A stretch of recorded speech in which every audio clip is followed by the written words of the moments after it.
Well, happy Friday, everybody. I'm Nick Slavic. I'm proprietor of the Nick Slavic Painting and Restoration Company.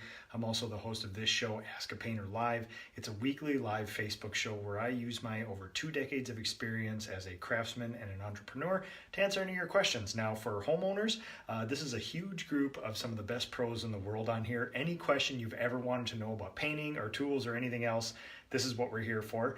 Pros, we can talk about anything: business, entrepreneurship, apprenticeship, marketing, budgeting, drug testing, which we're going to do today, or coding science, all that stuff. So we got a whole bunch of stuff to do today. I see Chris Shank is on here. Connor O'Keefe, thanks for watching. Let's see if we can bring Chris Shank on. Chris Shank from the PDCA. Russ Perry, who I spoke with last night on the phone, awesome guy. Let's see if we can bring Chris up here. We got a show chock full of stuff today. I'm going to take you through this beautiful historic job site up in the Wayzata, Minnetonka area in Minnesota. I'm going to prime a cabinet for you by hand, same as the enameling process, but just primer. We have one of crews downstairs wallpaper right now. There he is. What's up? Sorry, I had a last minute problem with my phone. No worries, man. I'm here now. I'm just tightening this thing on so I don't have to hold it the entire time. I think that's it. All right. Looking good, man. All right. Now there is a slight audio delay, like a 3-second delay. I can hear myself through yours. Is anything we can do? Do you want me to jump off and jump back on, see what happens? Yes, let's do it. Okay. Pancic, one of my best friends in the industry, who I'll see in a few days. Tina, one of my senior apprentices now, brand new. People know Tina from social media now. She has been booted and poloed. She has her brand new set of Forsake boots and a brand new polo shirt with her name embroidered on it. And yeah, so she is now a senior apprentice. So while we're waiting for Chris Shank, we're going to talk about the expo a little later on. We're going to talk about drug testing. We're going to prime a cabinet for you, but now I'm going to take you on a walk through this historic job site. So young Nick is in here with his ambient music. He's prepping this room, which the ambient music has stopped now, but it was beautiful. We're going to be doing a cabinet demo with these a little later on here. We're going to be painting walls, ceilings through here in this beautiful home. And Nick, I'm going to sneak out here real quick. Absolutely. All right, we're gonna go check out the other crew here in this beautiful home, as old homes tend to be. They're kind of mazes because they get added on over the years. So we'll sneak our way through here. So this here is sort of an exercise yoga room in the house. We got the floor protection down. We're stripping wallpaper, and you can see a little bit of stuff hidden behind this plaster, but everything else looks really good in this room. Wallpaper off, wallpaper off, wallpaper off. There's wallpaper. So wallpaper, in most cases, comes off in 3 stages. The pattern comes off, which they're doing now, which exposes this paper. As soon as you wet this paper with a combination of an enzyme remover, it comes off. And then you're left with, I'll see if I can show you a good example. This is wallpaper paste left on the wall here. You can see wallpaper paste. If you don't get that stuff off, paint will actually emulsify it, and you'll get a whole bunch of weird sort of slimy stuff. So what you have to do is wash it off. You can see the test here that John and Shannon did to make sure we can get a nice clean wall like that. All right, let's see if we can bring Chris Shank back on here. So what we do when we get the pattern off and the backing off is we actually use a 2-step process of Scotch-Brite pads and solution to just emulsify all the glue, get it into a slurry, and then you wipe it off with either a sea sponge or a microfiber, like that, to get the wall nice and squeaky clean, ready for paint like that. So, all right, Mike Yachek, thanks for watching. Yeah, so these guys are going to continue here. We're going to get this room dried up. We're going to get it patched today and ready for paint next week. Good job, guys. All right, let's see if we can bring Chris Shank back on here. Sneak back in here. So production manager / client concierge Holly is downstairs getting next week's work already. We have, I think, one other bedroom and one other bathroom to do in here too, so we're going to try to get through here. So, all right, Chris is having problems coming on. Let's see if we can add him again. Looks like he just hopped off again. He'll hop back on here in a second. We'll get you on here, Chris. There we go.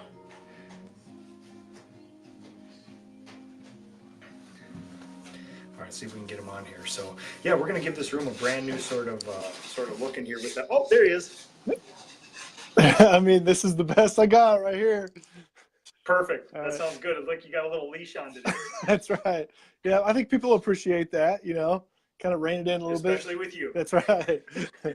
All right, so we've introed the show. I just got done walking through this beautiful historic estate. You missed it, Chris. I hope that you go back and watch it later. Nice mug, by the way. Yeah, I definitely want to go back and see that because I was looking forward to that for sure.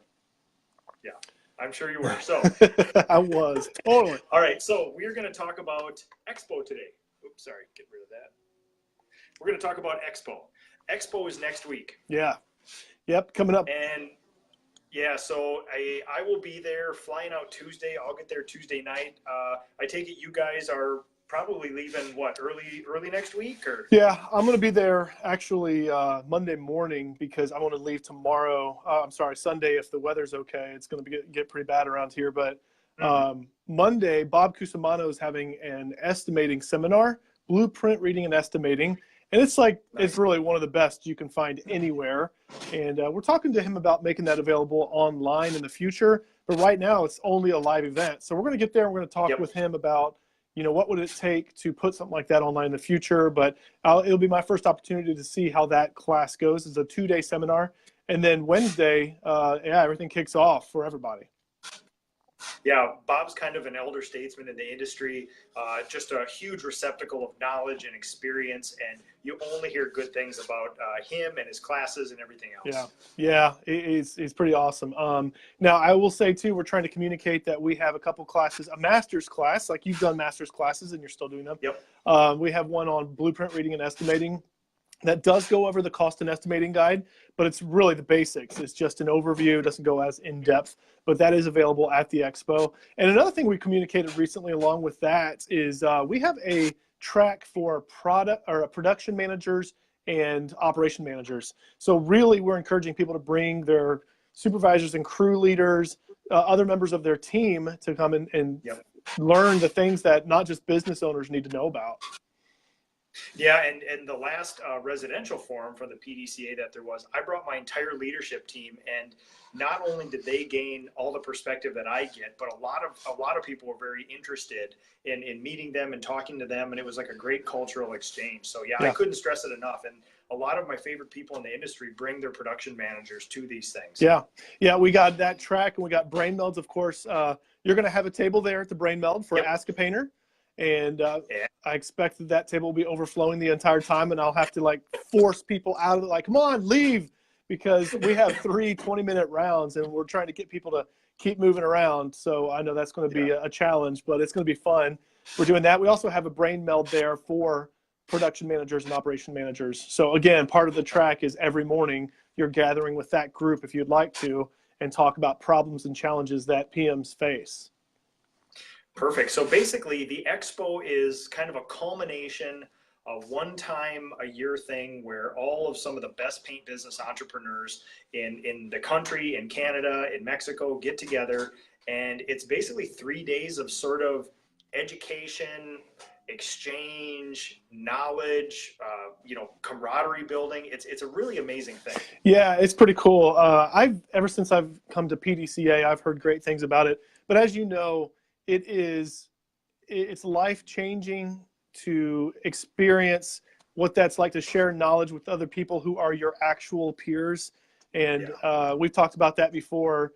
There's so much that you become a legend in your own little spheres of influence, and people think, I'm sure in New Prague, there's no other Nick Slavic in the entire world, which is kind of true, but there are people like you out there that can challenge the Nick Slavics. And so when you think you are the best out there and you don't know what to do next, I always say that the smart people problem, the rich people problem is, what are we supposed to do next? And there are people out there that can challenge you, can tell you what can be done next. And that's part of the fun. So yeah, that's, I think, what this event is about. What's interesting too is that, your first expo was probably close to my first expo, Yep. and you can chart like my perspective and what I've done personally and professionally in a hockey stick graph after like first contact with PDCA, first contact with an expo, and then all of a sudden you gain perspective because half of what you said was true. You can think you're the best at something, but you can also think you're the worst at something. That's true. And the worst part about me basically never talking to another painter in 20 years was I had two simultaneous thoughts. Nobody's better than me, and I am a complete disaster.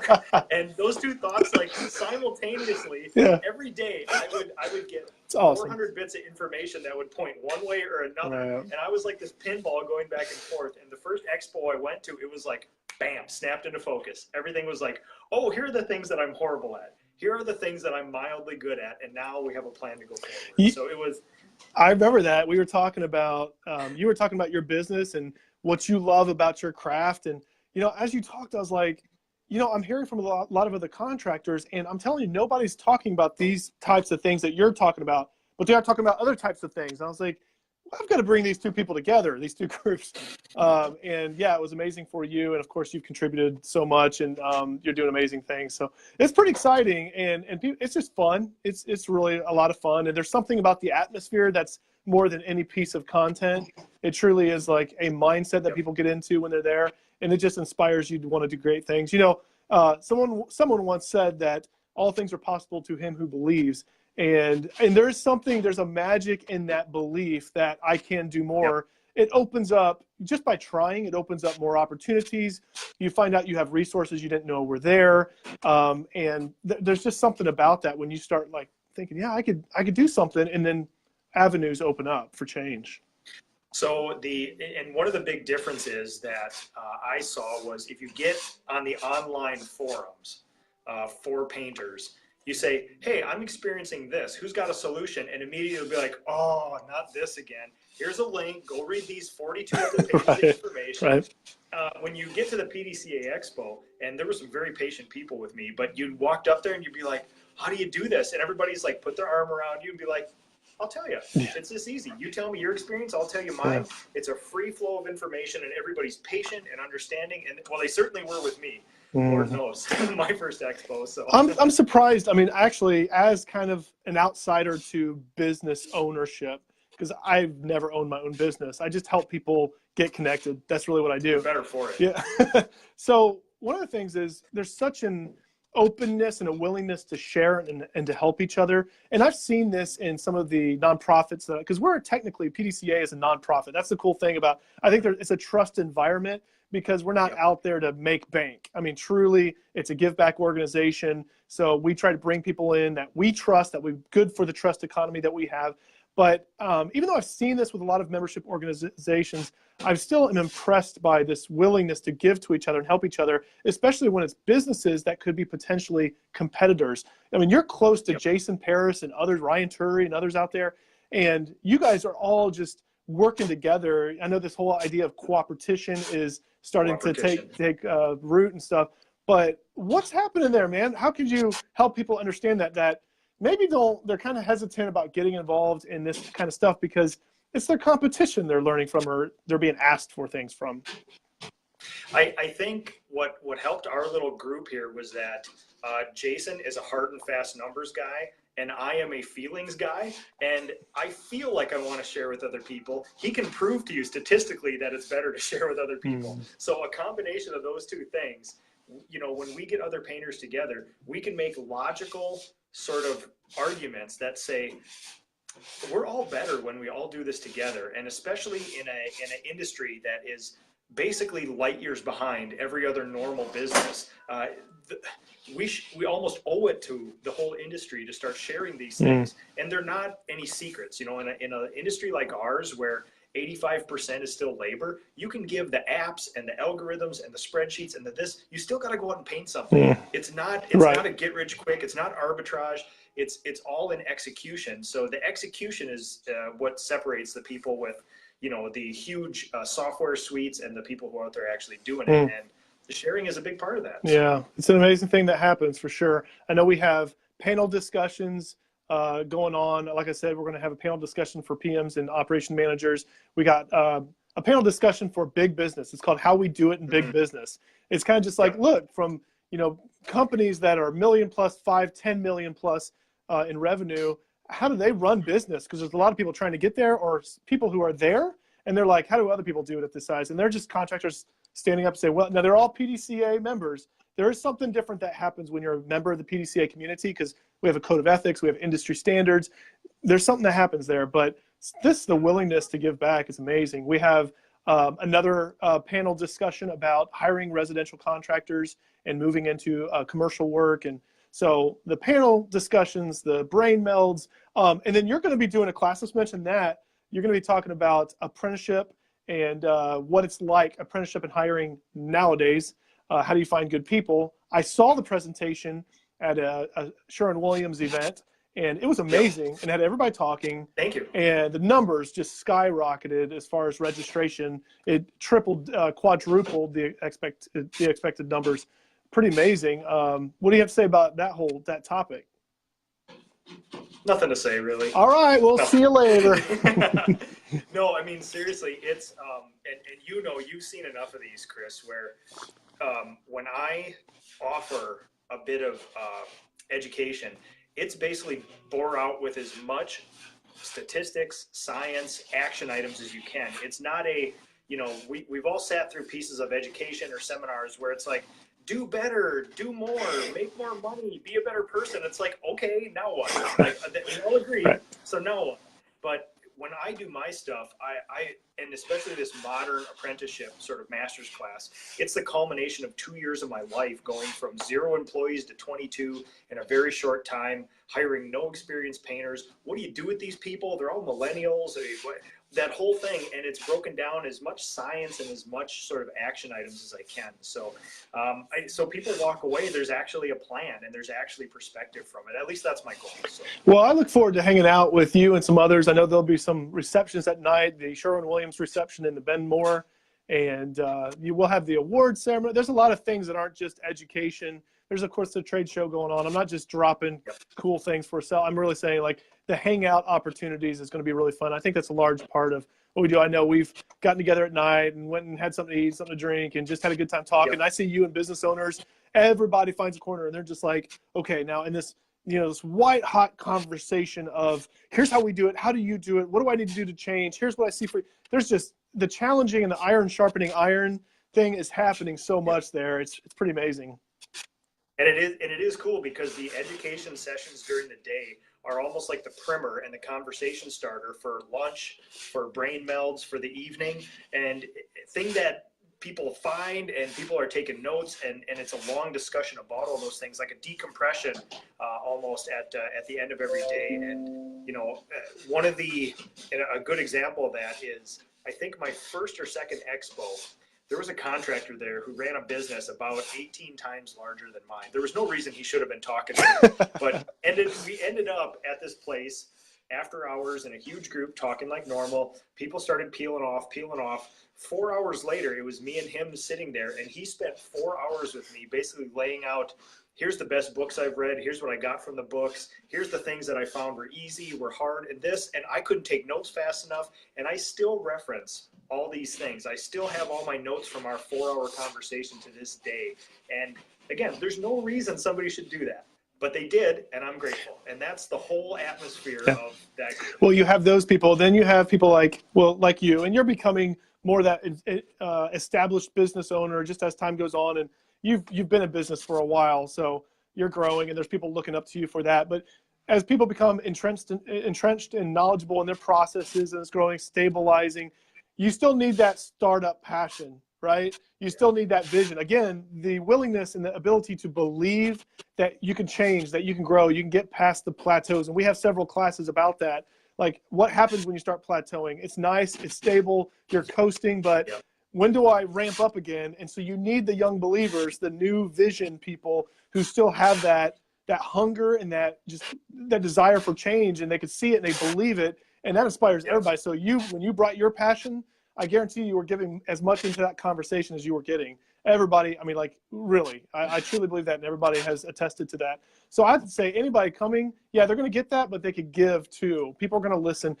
Isn't that part of the joy too? of being able to come and contribute, that people are excited about what you see that they can't see. No matter who you are, you have something to contribute, and people are really listening for that. It's so amazing too, because we are all lone wolves. We Yeah. really, painters don't really congregate that often and talk, because it's a backwards industry, and we sort of think that everybody's stealing from everybody. But statistically, we can prove out that right now in this economy, there's sort of no real competition to this. It's your, Paris said it best. Your only competition is your ability to execute your business plan and your willingness to solve problems, So, and Nick Lagrasso, basically a summation of what you said. Nick Lagrasso, one of our favorite people in the world, and one of the guys who took me aside right away. I mean, it's hard to make Nick Lagrasso at a PDCA Expo. I mean, he's a guy, you can't miss it. It's like, no, I didn't meet him this time. No, you'll meet him. But Nick says it best every year, and this is hyperbole, but he always says, coming to this stuff makes me want to be a painter for another year. So yes, the education is good.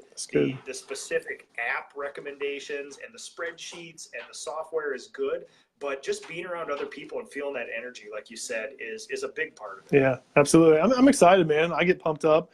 And like I said, not even as a business owner, just as a human being, as a decent human being, Nick, I get excited about it, being around other good human beings. Well, the jury's still out on me as far as that goes. You're definitely in that category, but we'll see. So is there anything, I mean, last year, the biggest change I felt was the direction of the PDCA is sort of solidifying, because it had been kind of in flux. There's been lots of change, which we love, in the past couple of years. One of the biggest changes that I witnessed in my few expos was tons of new people, tons of young people. I mean, it was a sea change from a year or two before. So what are we kind of looking forward to? There is a lot of change. We were looking at the numbers this year. We have more in attendance this year. Booths sold out. I mean, it's packed. Nice. We knew the competition was really stiff for presenters. We've really challenged ourselves on the education committee to bring in new faces and new voices and new ideas. And that's really hard to do. You got a long lineup of great speakers that are applying to get in. And so we just try to, make sure everything stays fresh every single year. And you'll see some presenters returning the next year that we want to see again.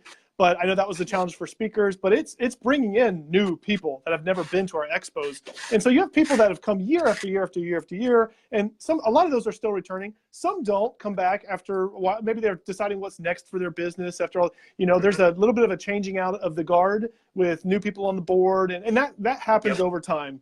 But the cool thing is the influx of new people and people who are excited about it it's keeping our numbers growing all the time. Also, new this year, we have a new chair that's going to be basically put in place, and that's Gina Court. She's with SPI, Shamrock Painting in Denver, and she is going to bring some awesome changes. I know Nigel Costello has done some incredible things in the last 2 years, but we're going to have a little cool introduction video of her that gives a sneak peek into her life and her philosophy of leadership and how she runs her business and what she wants to see brought to PDCA and what she's going to do in the next year or so. So that's really exciting too. And I'll tell you what, the board leaders are young and sharp and super engaged, and you're going to see them all over the expo. So it's a really exciting time. It's very dynamic. What you say, exciting and dynamic, is true, because last expo, every time you would walk by a group of people talking, you would always hear, this is exciting. Like, there's energy, there's a buzz, there's like, this feels different. Yeah. I mean, you've been a part of many sort of community, trade group, sort of like groups of people who aren't businesses, you know what I mean? And a lot of those can stagnate after a while, and you get this death feeling. The stench of death is on these groups, where it's like there's nothing that's going to pull this thing out. That's right. That is absolute opposite, and it almost feels like there's the buzz and the upswing and the energy where people are excited, like, oh, this is awesome. What's next? What's next? So I was really glad to see that. Yeah, it's always challenging to bring new people into leadership, because it requires the former leaders to say the only way for us to grow is to give it away. We've got to give it away to the next generation. We've got to give it away to the next thinkers. And legacy-minded people, you want to hold on to it and like, well, I want my name to live on, and this is, look what I've done. But you have the Dave Rikers, the Nigel Costellos, and those people who are setting up the next wave of leadership, who are selfless and saying, it's not about us.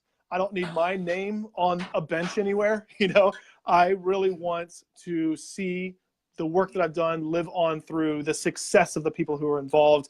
And eventually I may be forgotten here, but people will be living and working and succeeding because of what I did. And that's truly it. They gave it away. And that's for all of our businesses. I believe that. And you can tell me what you think about this. When you look at your business, I see you equipping people and bringing them up in leadership. And it's a little bit of giving away some leadership, even in your company, to people that you have to trust to lead it, to take credit for the successes and maybe some of the failures. And there's kind of a giving away to that next generation. We do that for our kids. I know that. You're a dad. I'm a dad. And so I'm truly like building up a life that one day I'll say, here you go. This is for you. So we're doing that in community. Real community, I think, works, and real leadership works like that. Leaders don't make other followers. Leaders make other leaders. But you see it in PDCA a lot. And that's the brotherhood and sisterhood of what makes this place work. And that's why Expo is exciting. And I love it too. And I've heard the comparison, and my young apprentice, Nick, here is a music guy, might appreciate this working behind us. But your cup's dry. I know. But the goal of, a lot of this stuff, and I don't know, I can't speak for the PDCA, but a personal goal of mine is probably not to be the most popular or the most widespread, but to be kind of like the Velvet Underground, that band from the 60s where they weren't the most popular and they barely got record contracts, but everybody who saw them started a band. Nice. And that's sort of the goal of all this stuff, where it's like, just to take your love of something and transfer it on to somebody else, because I had no idea that there was a vast majority of people out there who actually don't like what they do every day for a job. And, again, not speaking to other people or other painters, you would figure like, well, somebody's going to spend this much time doing something. I'm sure all these people love what they do. Turns out these people do not all love what they do. And it's actually pretty amazing. So I started, I got over that whole, I'm just a painter, I'm just a tradesman, I'm just a manual labor thing after my first expo, because I was around other people who love this. And then you see people like Gina Court and Dave Scaturo, and it's just like, oh, of course, there's a whole nother thing out there that I wasn't even exposed to. So this is real. Yeah. Remember our conversations when we got started and working together here at PDCA, your whole message was, what if you love what you do? And I don't think that's diminished at all. Like, really, that is what continues to move you. You're telling everybody, look, I have a lot of pride in what I do. I'm passionate about it. I love it. I'm not running from anything. I was telling somebody the other day, one of my favorite authors, the reason I love one of my favorite authors is because I feel like, and I was trying to put this into words, I was like, I feel like, I don't know, like they're not running from anything. And as a business owner, that's, I think, what that statement means to me when I hear that. What if you love what you do? Because you're not just trying to get out. You're not just trying to make enough cash to get out. I'm ready to bail and just cash in at some. What if build this to sell it? Yep. Right. And there's nothing wrong with I having an exit plan and succession and things like that. But I'm just saying, like, there is a new vibe, I think, with the types of leaders and business owners that just freaking love this sport, that love this game. Yep. And so you're bringing that. And I think no matter what people come to the expo or places like that to learn, or being in communities, because we're talking about subjects that are really much bigger than expo. But I think that's what you guys love so much, is when you're not just learning how to, not just a specific fix for my business or a specific way to make it to the next level of, cash earnings, but when you're saying, how could I just love more of what I do and, and take that further. Yep, I agree. And a lot of it surrounds a specific thing. What app do you use for, punching in and punching out for your employees? But that's a quick fix. That's like, just tell me and move on. The bigger question is why? Why are we doing that? Right. Why are we having employees in the first place? Why are we having, all that stuff? I'm not telling you anything you don't know. Well, you said, and I remember you phrased it as a question when we first started talking. You said, what if, this was the question you challenged me, what if you loved what you do? And it was weird because it flipped the whole problem on its head. You were almost implying that there's a lot of people who don't, or, what if you didn't have to run from it and be embarrassed that you were a painter or owned a painting business or didn't have college or whatever the issue is. There's a lot of people who have high degrees and they come owning a business. But I'm saying everybody's coming from a different place. And you maybe feel like in the industry, I know Gina Court in her video, this intro video that you're going to see, she talks a little bit about, the respect for our trade, that we want people to know that it's not just coming and slapping paint on a wall. There's a lot of science that goes into it and a lot of logistics, and you need very smart business people in this industry. And so you're kind of saying now we can take pride in this. We can love this, and I want to be associated with people who see it that way, for sure. It's funny, I haven't thought about, that was one of our first sort of conversations where you're involved with the PDCA, I'm a painter, and we got together and started talking. And that must have been the most unsatisfying conversation you've ever had, because every question you would ask me, I'd be like, well, what if you liked what you did? It's super easy then, and you're probably banging your head against the wall with that sort of stuff. No, it was good. It kind of begged the question when you realize that the way you were asking that, it just brought up all these assumptions we have in our minds. Like, oh, the assumption is that people don't love it, or they're trying to figure out how to stop painting and do this more. And none are by paints. But anyway, I love that stuff. And I think that's the passion that's underlying all of the get-togethers that we have and all the conversations that's being had, is you guys are just making sure each other's passions are built up. That keeps you going. And that really is the key to finding solutions to business problems, is that belief and that passion. I agree. Can we do the PDCA contractor question of the week real quick too? Because I would love your input on it. Yes. So, the question of the week is, what do you do about drug testing? What should we do about drug testing? All that stuff. I'll tell you what I do. Absolutely nothing. And then I'd like to hear from you. Again, I don't deal with a lot of the sort of standard problems that comes with employees, because we operate under, what we've kind of coined the decent human being philosophy. We don't find tradespeople. We don't find traditionally people who would work in the trades. And there's a couple basic hurdles, 1 or 2 hurdles that people have to get over, and they self-select. So by the time they get to me to get a job, we've passed that, and it's never going to be an issue. So for me, it's one of those things where I'm not doing anything because it's not a problem. Now, that's not a great solution, but as business owners, we only have so much time. And if something's not on fire, we're not looking at it. So yeah, my thoughts are, and I'd love to hear your thoughts on this, I'm almost wondering if there's less drug testing now than there was, only because the legalization of some drugs is ramping up.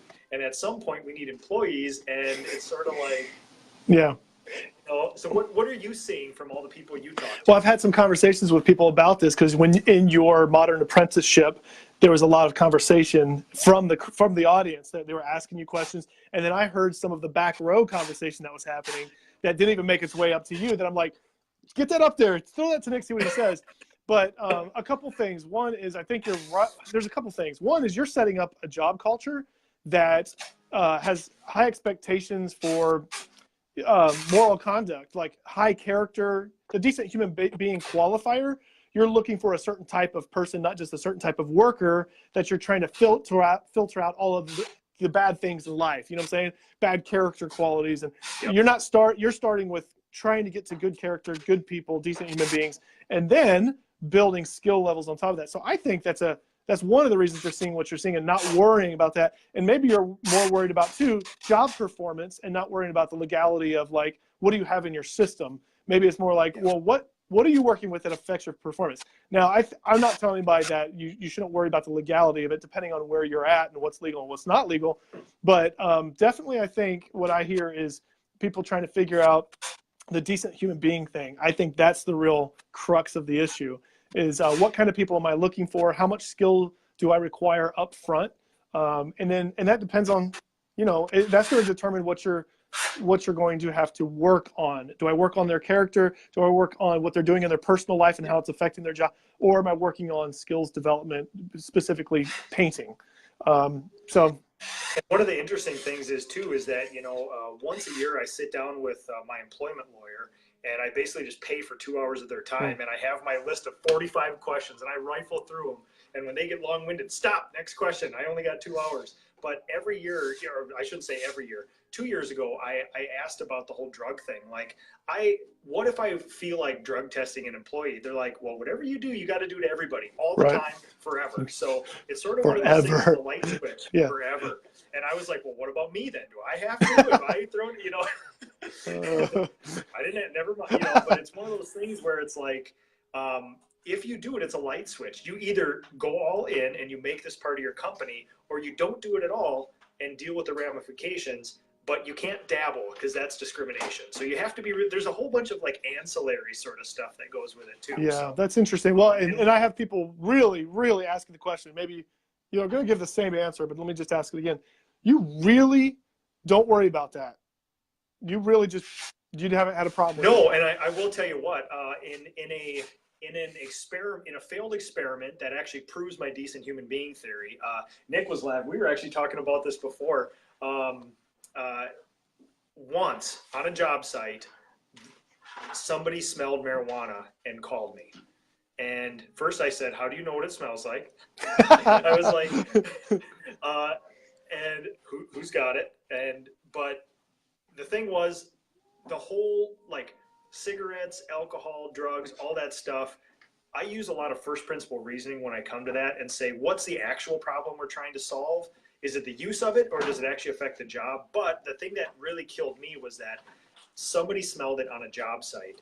And the reason somebody smelled it on a job site was because I went against my own core values, hired somebody that met like 3 3/4 of the 5 core values. And, you know, again, we've talked about this before. Once a year, I do an experiment where I say, maybe this is just the chance that this person needs. Right. And every time it is not the chance that this person needs. They need something more than I can offer. Yeah. So this was one of those times. And it was never really like proven who did it, but within a week that person self-selected out of the company, and it was pretty evident, like, experiment proves that we must stick to the decent human being theories. I have 5 core values for a reason, and let's do this. So honestly, it's like I never had to worry about it until I did, and then all sort of evidence pointed back to you deviated from your own process, and now you pay for it. Yeah. Now, this question may come up. What if you catch it on the work site?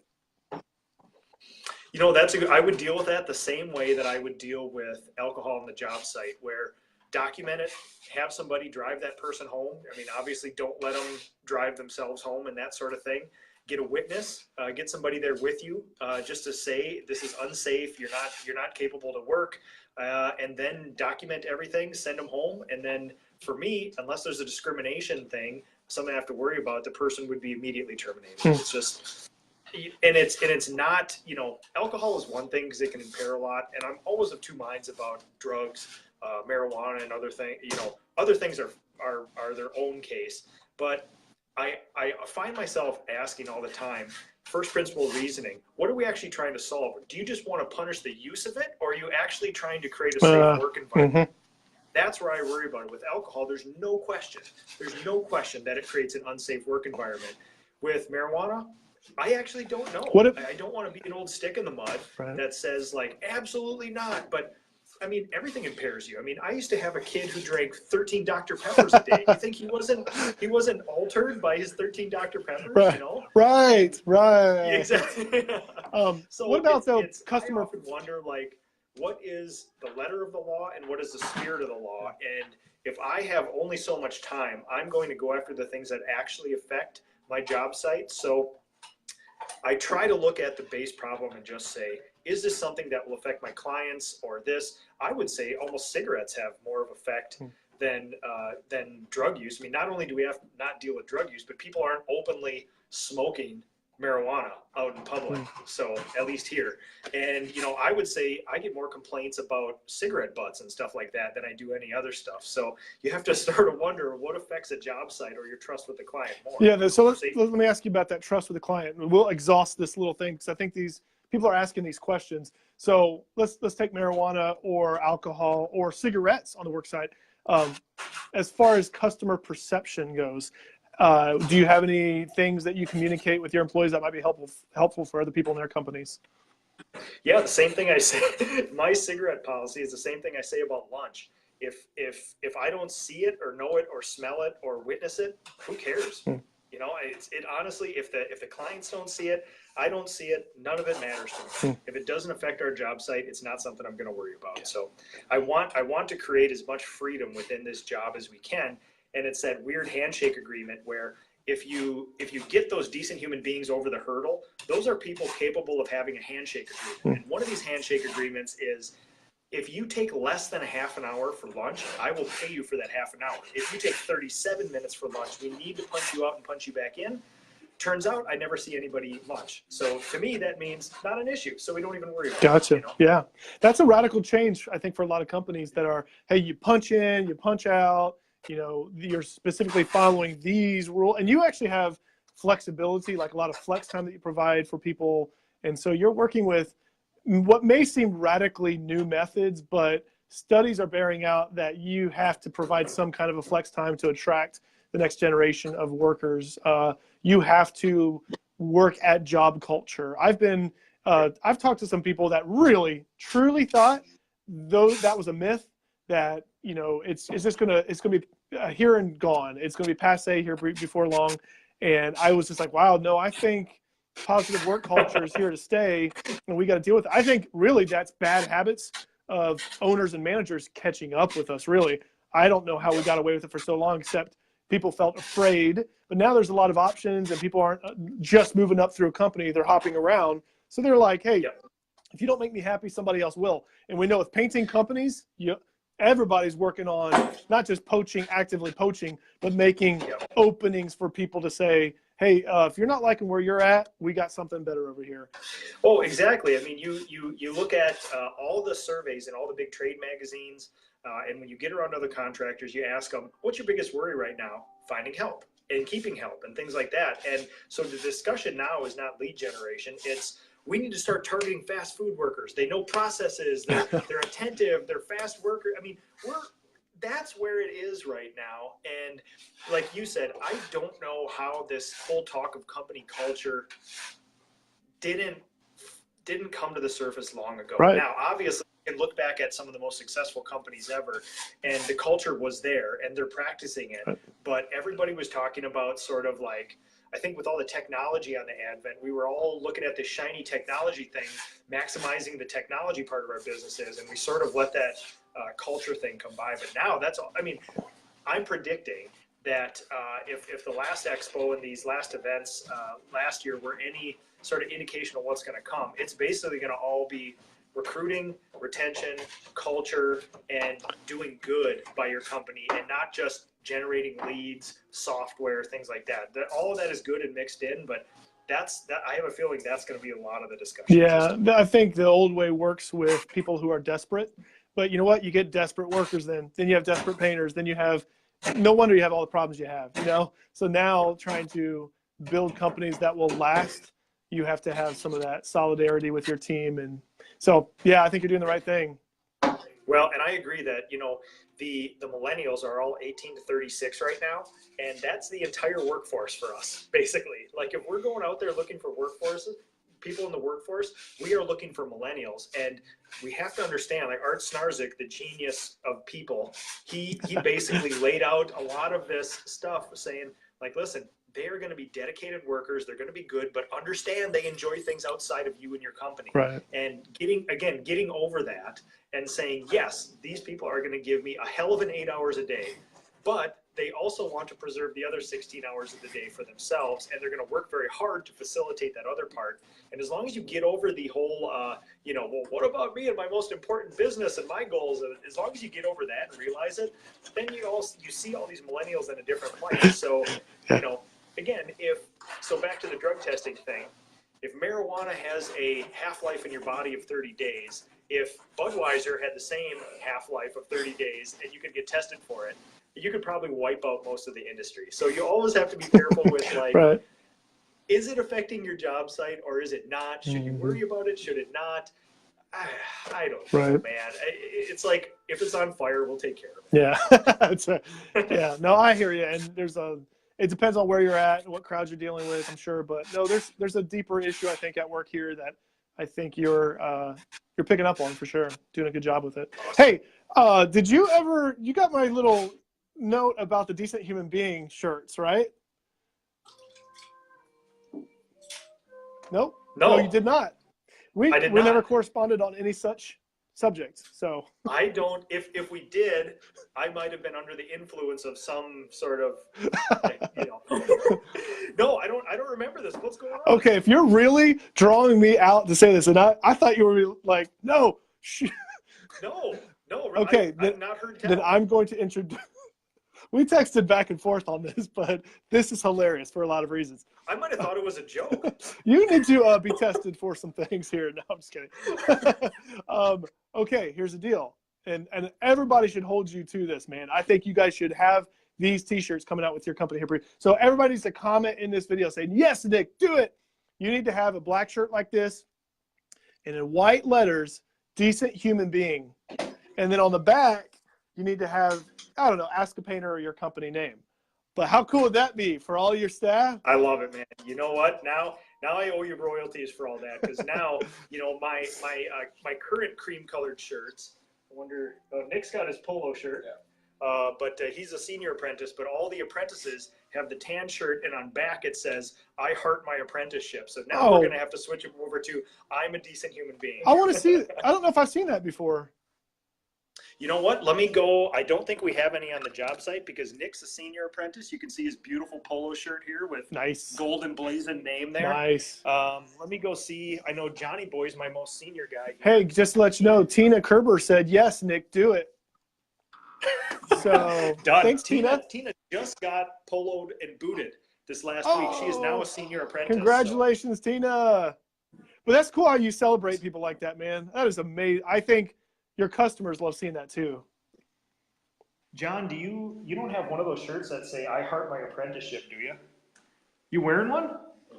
Oh, John's not wearing his polo shirt, and he's look out. at there. That's cool. He's I knew it was going to be a dirty job today. That's nice. Awesome. That's awesome. So I haven't seen that. That's cool. Good so for he's you. grubbing it today. He put away his nice polos. He's stripping wallpaper. He wants to wear his dirty shirt. Nice. So. That's pretty neat. All right, man.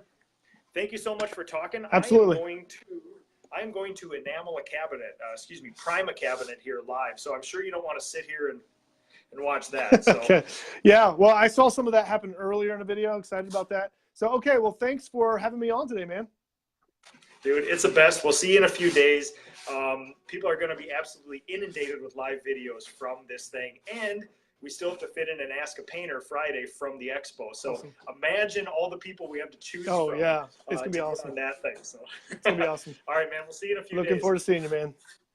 See ya. Bye. Okay, so as promised, I'm going to get in here and I am going to prime a cabinet for you guys. Oh, Wes, my friendly Sherwin-Williams rep, thank you. Those boxes of T-shirts did actually arrive at the shop this last week, so thank you so much. And our next order will have the decent human being stuff on it. So, all right. I just thought as an end, we're doing a really fun project here. I hate to steal the fun work from young Nick here, but I am going to paint something because I want to and because I can. And actually, I got sent some Nespoli Italian brushes. We have a couple here we're enameling with Scuff X, some things. We're going to use some water-based bonding primer with these here. This is their super fine brushes. They're super fine nylon filaments. They come with these awesome little cases here. I did an experiment, so I have plastic on mine, but they fit in their nice little case like this. They snap shut, brush protector like that. So I will prime a cabinet.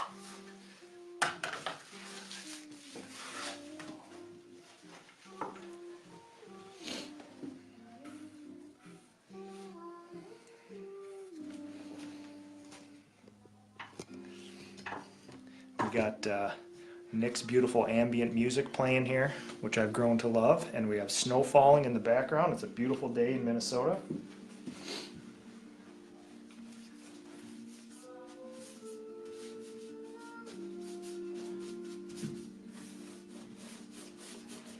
I brush lightly over all of the shelf pin holes because you don't want to clog all those up. I'll get to something you guys can actually see here, but I like to work in a sequence and a process, kind of go around clockwise.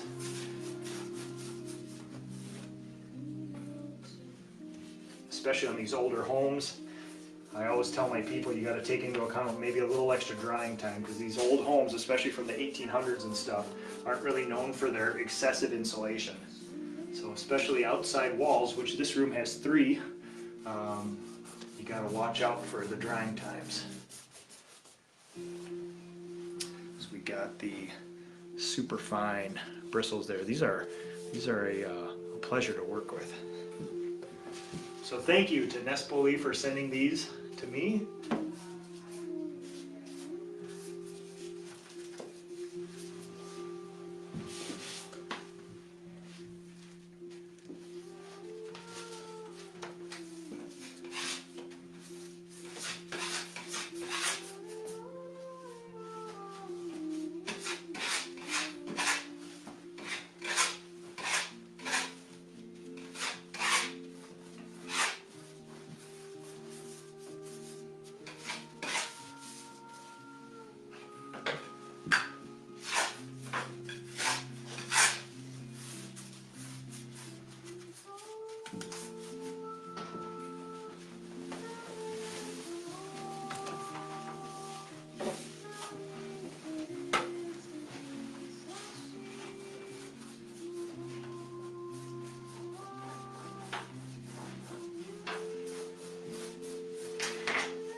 Water-based bonding primer lays out so smooth over this stuff.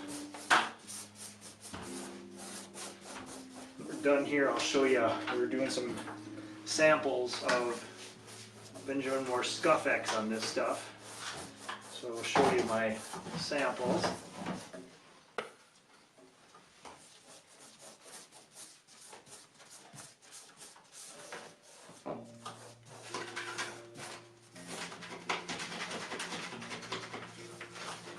Open time is really good on this stuff too. Seems like it goes on easy, it stays wet just long enough for you to get a nice wet edge with a good pass, and then it all seems like it sort of cinches together and seizes up at the same time, which is kind of nice. But it goes on super smooth. You can just see the brush marks kind of melt away.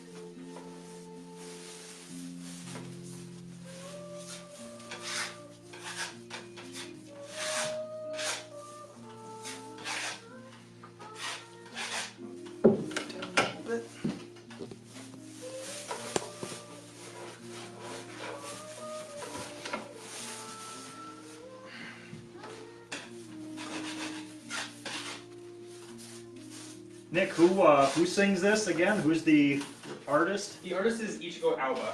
And Japanese? Yes. I hope it doesn't hurt your production. No. Relaxes you too much.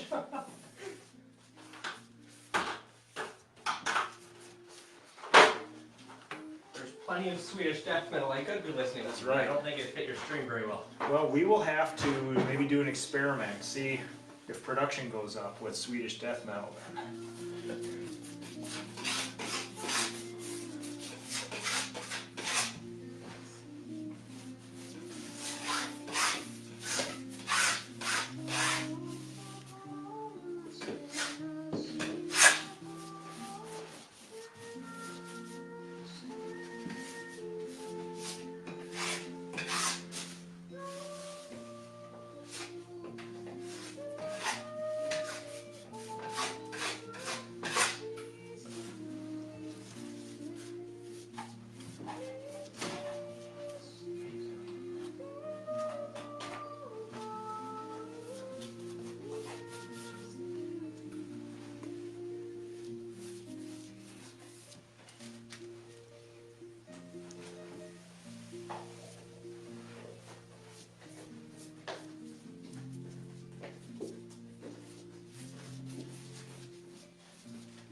Little human hair.